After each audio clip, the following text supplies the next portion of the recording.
In fact, even nuclear power plants lease it from the federal government. So you have a. Well, let's change that. Well, if you can change that, that would certainly change the rules of that. But it is, if you are talking about nuclear power here, I mean, there is always the scare of if too much fissile material got into the wrong hands, what would happen?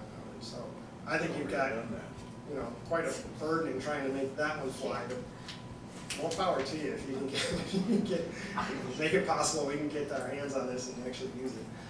But right now, our view is we probably need the federal government to be behind us on this because they're sort of in the driver's seat. Do you have any proponents of this on a national political? We took a trip to Washington. We visited with some senators, and we talked to Senator Orrin Hatch's staffer, J.J. Brennan. J.J. Brennan was very positive on this, and he was one of the original guys that was crafting the S-3060 bill, which was about thorium energy independence using thorium. The original 3060 bill was a little bit skewed towards a company called Thorium Power that was really trying to use thorium in a solid fuel reactor. But the general idea there was to enable thorium to get some legs. So we've been talking with him, and we're actually in the process of crafting a new version of that bill that's not so centric to thorium power, something that's more molten salt reactor centric, so that we can do these kinds of things like that. And he's been pretty receptive. Now, whether that's going to really go somewhere and the bill's going to be kicked off and actually voted on is not so clear. But that's the guy who's been so far behind us. The original bill was supported was originally promoted by Hatch and Reed. Now, I don't think Reed was really pro-thorium as much as he was anti-Yucca Mountain, and he used this as cover to say, see, I'm not against nuclear. I pushed this bill. I just don't want the Yucca Mountain in my backyard. So, because when we talked to his staffer, he did not seem to be all that much behind it. But so far, the best guy was J.J. Brown in Hatch's office. Yeah. What would the bill actually say? I don't mean word for word, obviously, but yeah. What is it that they would try to get passed? What we're trying to get passed is this is still in a state of flux. We haven't even crafted it yet. But we wanted to instruct the NRC to craft a set of regulations that will enable someone to build one of these things and get it passed without having the NRC study it for 10 years. And so we're trying to get past that hurdle. We're thinking making it more outcome-based, so they're not into the process. This is another problem with the way we do regulations here. It's very process-based. It works fine if you have a particular, like the process for light water reactors. You must have so many pumps against such and such a size, and you must have this size titanium, and you must have this thick walled steel pressure vessel, and so on and so forth. Well, if you have regulations that tell you how heavy your steel, your pressure vessel needs to be, and you're using this where you don't even need a pressure vessel, they don't know how to make sense of that. It shouldn't be process-based, it should be outcome-based. You want a certain level of safety, something that's measurable, but you really want to leave it to the scientists and engineers to best design a system that achieves those things. So we're trying to craft it in a fashion that's a little more outcome-based and more, sort of forcing NRC to actually arrive at a set of rules that can be resulting in a license. Because right now, we can just take it. Yes? Is there a method of regulating the heat that one of these put out? Depending on what yeah, there's you can control the chemistry of the because these things tend to dial into the heat level that they want. Right. You can certainly control the concentration of fuel to get them to be at the level you want.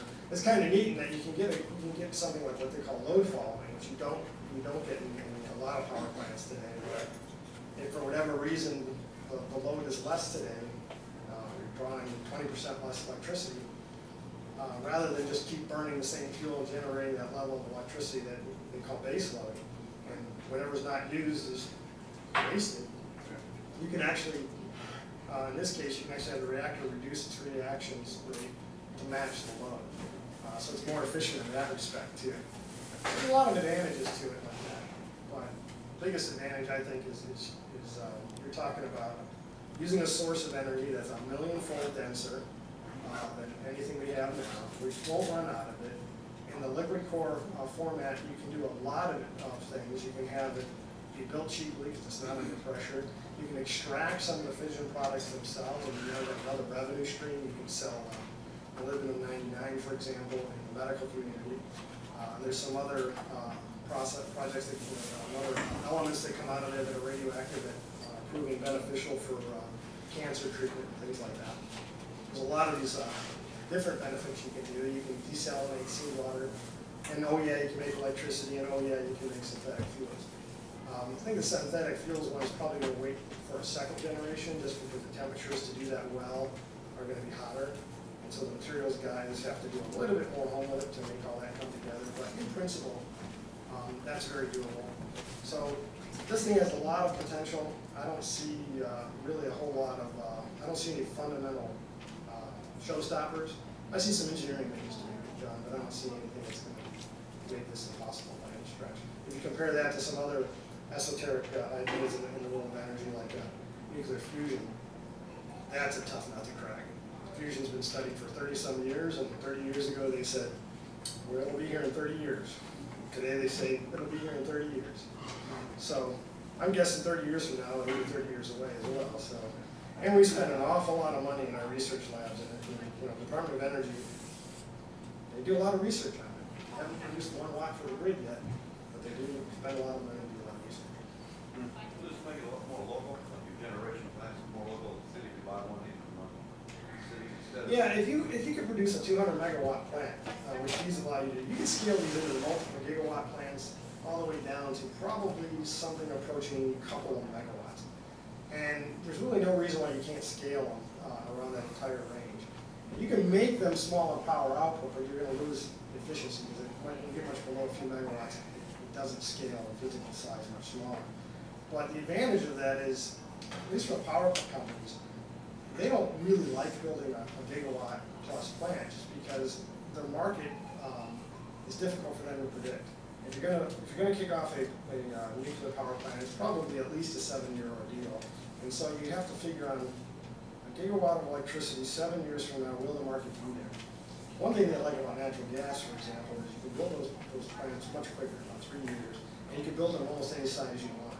So if you're like, I don't know how big the market's going to be, but I can figure it's going to grow a certain percent in 3 years, so I'd like to buy a 200 or 300 or 400 megawatt plant. I don't want to buy a 1.2 gigawatt plant. So that sort of reduces their risk. And in this case, you can produce these in a factory at about the 200 megawatt size and still make them transportable on a truck, you know, a flatbed truck or something like that, a railroad car. So you can make them in a factory, ship them where you want to. If you want more power than 200 megawatts, you put 2 or 3 of these together, scale it up that way. Use the same design over and over again. You get a lot of scalability, and it's just a much more ubiquitous way to dial up your generating capacity. That, I think, would be the way to go. But, you know, we're not there yet. You cut down your grid size and you cut down your outages. You got an outage, you just suburbs out, you know, it's not more people. Yeah, the whole grid idea is when you got all these power generation places that are fairly located apart from each other. There's really no reason you couldn't build a lot of these smaller and put them more centrally located, more located where the energy is needed. Going through the grid is just an exercise in wasting money through losses in the grid. Plus, the grid's not cheap. You know, you can't really, you know, like renewables. If you want to use renewables and have a whole bunch of them and then use the grid to dispatch power where you need it, that's just not economical.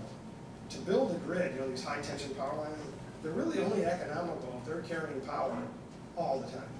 You don't want to have, well, you know, solar, it's nighttime, so for half the time, or more like 75% of the time, we don't have any power coming from over there, so we do something else. You want to keep those, you want to keep your tie lines and your tension lines fully running to make that economical. Other questions? Yeah, I was going to ask you, since you're an electrical engineer, and you may have looked in more to it, but back, I don't know, a month ago, whatever, when they had those storms, like on the East Coast there, where they lost power for a lot of people was out of power for a long time. Other than just you know, maybe distribution lines broken or something like that. Was there any more involved in that, or is that just? I'm not familiar with that one. Oh, I know okay. some of it is when they lose the transformers to step up and step down, and they just need another piece of equipment to come in. Right. You know, if lightning or something takes one of those out, they just need the equipment to show up. All right. So, but not really sure what was behind that. Okay. I always think things like that should get people's attention. You know, this India thing, you know, that happened where they had a huge amount, a lot of people talk about that. That could very easily happen in this country, maybe not as, you know, sometimes it may take things like that to get people. What happened in India? Oh, there was Huge power outage. huge, like billions of people, millions, they had a major power loss for a couple of them. You mentioned China, but is this blueprint or this technology available to other countries? You know, I mean, why couldn't an investment group go to India or something like that? Yeah, and Pilot this thing. give you an example, Bill Gates has been pushing his company, TerraPower, overseas because of the regulatory environment here. Even though he's approaching it a different way, it's not a liquid fluoride thorium reactor approach. He's got a small modular design that they're working on, and they're finding the regulatory environment in this country onerous. So, yeah, a lot of this technology has been in the public domain for a long time. So, yeah, there's really not a whole lot of hurdles that says, you know, it's got to fundamentally be here. It's kind of off to the races. Who can develop it first and foremost? I think we got some advantages here. Some companies like Haynes in Indiana produces a lot of the Hastellite metals, Hastellite nickel that's used or was used in some of this work. That would turn out to be the best material for containing the reactor in high radiation molten-salt environment. So there's a lot of ancillary industries that kind of got some work on that. You know, in Maple Heights here, there's a company called Materion, formerly Brush. They are one of the world's biggest producers. I think they are the biggest producer of beryllium. They got beryllium mine in Utah. Well, you need for the molten salt, you need lithium, beryllium, and they produce the material. That's the name 5 comes from it. It's a play on all the letters that make up the word, all the salts, either lithium, fluoride, or beryllium fluoride. The real names of the letters, you get the name 5. And it's the name that everybody in the industry uses to refer to that salt. And that salt's used in other processes along the way, so it's not completely foreign. And we visited Materion in Maple Heights, and they're like, yeah, we know what 5 is. We can make that stuff right. We know what that is. There's some issues with it. It has to be made out of lithium 7, not lithium 6, because you put lithium 6 in a high neutron environment, and it will absorb the neutrons and break up into tritium and other issues that gives you some headaches. So you do have to completely deplete out the lithium 6. But again, that's sort of a one-off, and that could be done as well. There's some issues, but they're all solvable, and this is what I'm looking at. But there's some companies in Ohio and Indiana that can help support this, and I think we still have an advantage over other places in the world in that we have a little more of the history. We got some of the old timers at Oak Ridge are still around, although a lot of them are dead. If we jumped on it now, I think we could probably still be the first to get there, but that is slipping away fast. Where is Oak Ridge? Tennessee. Tennessee. And who did you say is the person supporting it? So the political person in most support of this? J.J. Brown is a Hatcher Energy staffer for Owen Hatch. Right. Thanks.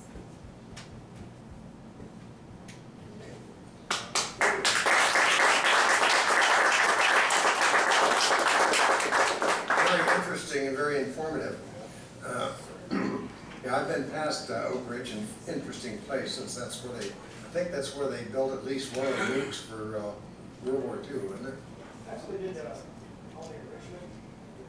Mm-hmm. At the time, the isotopic operation, about 10% of all the energy electrolytic produced east of the Mississippi was Oak Ridge. Oh. They were a I get down to the Cleveland Clinic, downtown Cleveland, every now and then. It's kind of interesting. You see all these buildings, all these different hospitals there.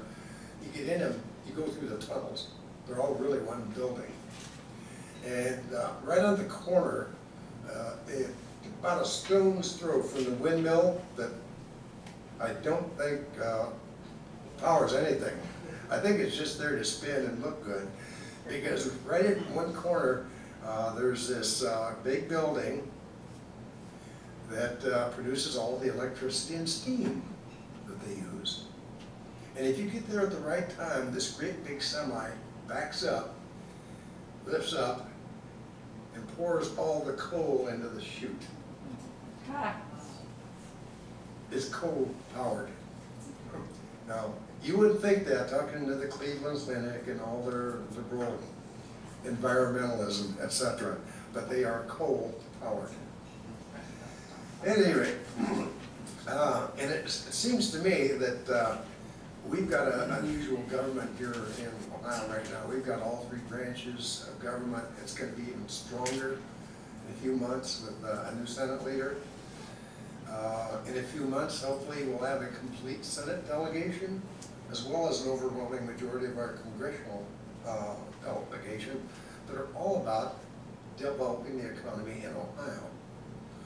And with the interest in shale, and now other things like perhaps this, you can just about tempt them to try to make Ohio the next Texas. That's what we'd like to see. Or the next Alaska, right. Or the next North Dakota, right. Yeah, it really wouldn't break our heart at all. So, you know, if we've got a story there to tell and get some politicians to help us change regulations, I think we've got a good advantage here. Yes. Well, you know, Jimmy, bringing up a good point, because I started looking into that State Bill 221, renewable clean energy. Mm-hmm. Bill was alluding to the fact that it is renewable, renewable energy. It is very clean too, because there's zero CO2 emissions. Mm-hmm. So if there's some way we can try to get that across to, and I've been trying to talk with Sharon Jones, I think it is, or Sharon with the committee for the Energy and Public Utility Commission, and then also I did have a meeting with Frank LaRosa's office, but it would be good if we could try to get some people together to let them at least bring them up to snuff, because we're having a hard time digesting this technology. Yeah, it's very basic, and it could be a means of getting Ohio to lead the country and the world. Yeah, I know Batchelder and Kasich, and I'm sure the Senate as well, all have their policy directors. They're kind of the sheep herders of legislation going through. You know that better than I. Yeah, those might be good people to give a quick little talk to presentation, and others would be interested. Or do for our Washington delegation as well. Anyway, we got to wrap up here pretty quickly. Just let me toss out a few quick announcements. Candidate for sheriff, Tom Miller, has his burgers and brats at noon today. Romney's supposed to be back in Ohio on the 14th. Expected to be in Chillicothe. I'm not sure where else. When we find out, we'll try to get the word out. Larry Funk brought it to our attention that there's a showing of the movie 2016 on the 17th of August. Yeah. I don't know a lot about that movie. Where? The name of it is pretty intriguing. A lot of people are talking about it. It's supposed to be really soon. Where's it at, Larry? Valley View. Yeah, Valley View? Yeah, Valley View, down by Canal Road. Right. Well, that moved, okay. Just wondering what happened with the La Tourette thing. Didn't they meet yesterday? Yes, they did meet yesterday, and David Joyce, I understand, was the person that La Tourette most preferred to be his successor, and they did indeed nominate him, and he was elected unanimously to fill that post. A lot of people within the Tea Party preferred Ron Young. I think there were some other people that had backing from various sources. Then how do you get, you know, why unanimously? I mean, I don't know the man. It's just that if he's La Tourette's favorite, he's probably not mine. So, you know, what I'm saying is, wasn't it the, that organization you belong to as well? What am I trying to think of? The Republican, State Central Committee, yeah, didn't you guys have a vote too? No, not really. Oh, I thought you did. No. Oh. This is one of those many things where you get into the state law or into the party law, etc. The Central Committee position is very important even down at the county level, because you get to pick elected officials. In this case, it was the county chairman and secretary from each of the counties in that district. Right. So that's different than county central committee, it's different from state central No, committee. I understand. I thought the state extension had hand in that. Yeah, and I'm still trying to find out, well, exactly why did they pick David Joyce rather than someone else? And I don't have that information, I just know that they did vote on David Joyce, and it was unanimous. Know anything about him? He is the prosecuting attorney for Geauga County. And in most cases, a Republican, that's your district attorney or prosecuting attorney. That's a fairly good thing. And it's as big a county as they got in the district, so. They're looking for bribes. Well, he's a lawyer, that's the problem. Yeah. But we'll just have to see, and my comment, or my thoughts right off is, if he's like La Tourette, well, we do have a primary in 2014. Now, if he goes to Washington and he's more conservative, well, that's fine, we'll keep him. Speaking of primaries, do we have a primary in 14 for John Houston? We have a primary in 2014. If we have any elections. Yeah, exactly. Exactly. Yes, Jeannie? I just wanted to do a quick OVIP update. If people weren't able to go to the We the People conference, the True the Vote staff actually is coming to Worthington on Saturday the 25th from 9 to 3 doing a training for us and a background. If you put together what we heard last meeting about the organized fraud, that can't think her name. Is that awful? Bev Goldstein. Thank you. Yeah. If you put that information together with what True the Vote can at least help train us to manage, because we're getting our butts kicked. USTED just backed off from supporting that $12,000 donation mail merge that's all ready to go and spent. So if you haven't heard much, it's because we're suspending looking for researchers, because we don't even have support for that right now. I have an email on that if you want to hear it. I'm not sure they want me to tell everybody, but that's just who I am.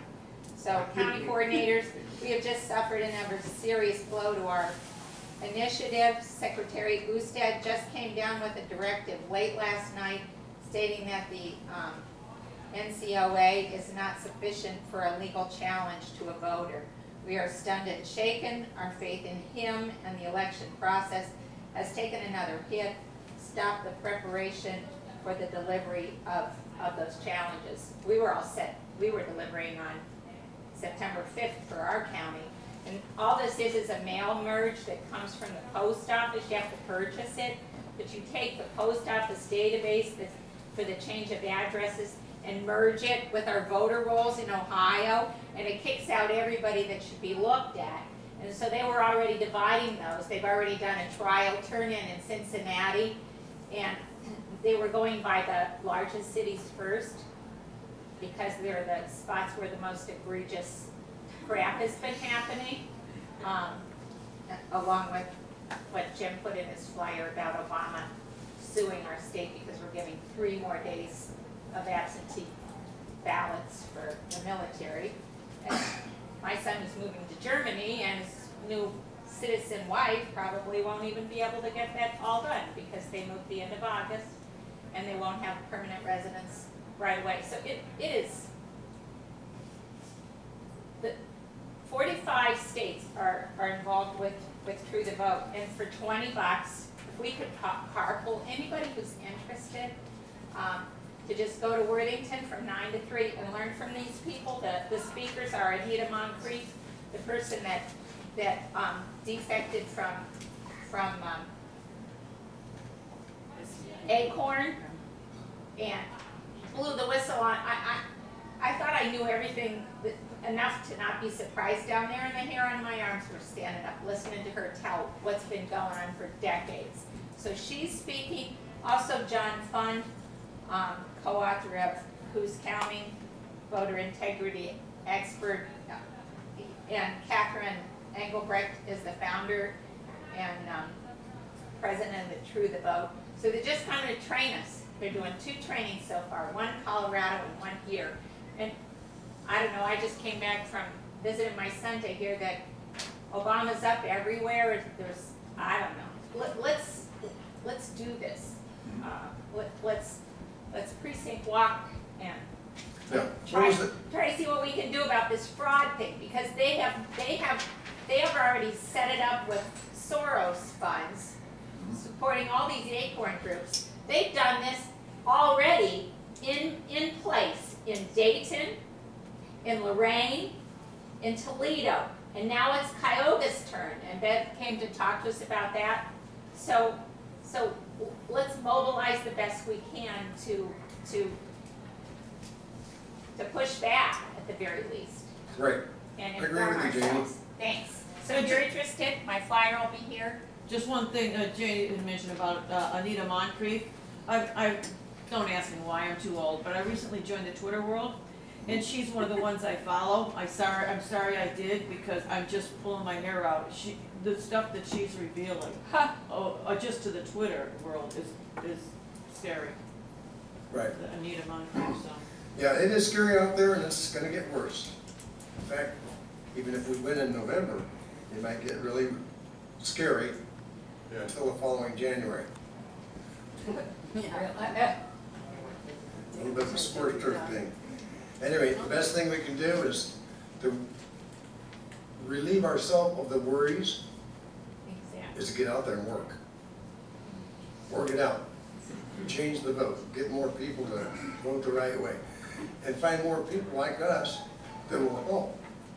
Hey, Chad, Dick Morris, which I got a lot of respect for as far as his polling, I keep up with his stuff. All these polls that they've just been putting out about Obama, they're basically been skewed and everything. So, you know, I just read a thing he did yesterday. He talks about the one that like Rasmussen and everything. It comes out on a daily basis, polls daily.